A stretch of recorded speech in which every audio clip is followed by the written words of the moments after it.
有一个小儿科的医师前一阵仔伫咧网络刊文，分享家己拍囝咧驾驶的代志，引发家庭暴力的争议。今仔日台湾儿科医学会就发出声明，讲拍囡仔无教育的效果，敢若会对囡仔造成身心的创伤。卫福部保护司嘛强调讲，若是确定这个医师的家暴事件是真实的，相当会甲罚60万块。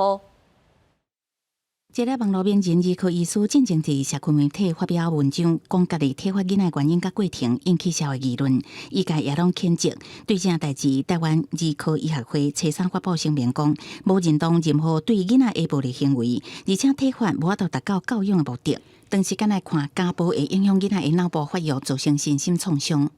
所以这种暴力那即使短暂会让小朋友害怕、恐惧的效果但是长远看来，其实反而造成他身心的创伤，有可能影响脑部的发育，甚至造成永久性的精神或行为的偏差。精神科医师讲，防家暴囡仔会出现创伤后压力症候群，包括紧张不安、情绪无稳，也较无自信。大汉了后，也有可能有样看样为家庭暴力的受害者变做加害者。有可能呢有创伤后压力障碍，甚至呢会低自信，然后呢觉得自己看不起自己。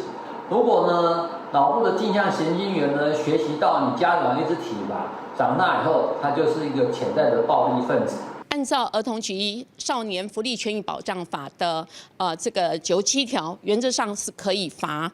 这个6到60万，同时公布他的姓名跟名称。专家建议家长会当用肯定、提醒、鼓励的亲子沟通法改善亲子关系。卫福部提醒，家庭暴力绝对不是家务事，若是牵涉到家暴而且查证事实，会当依照儿童加少年福利以及权益保障法来处罚，也是参加4至50点钟的亲子教育课程。记者综合报道。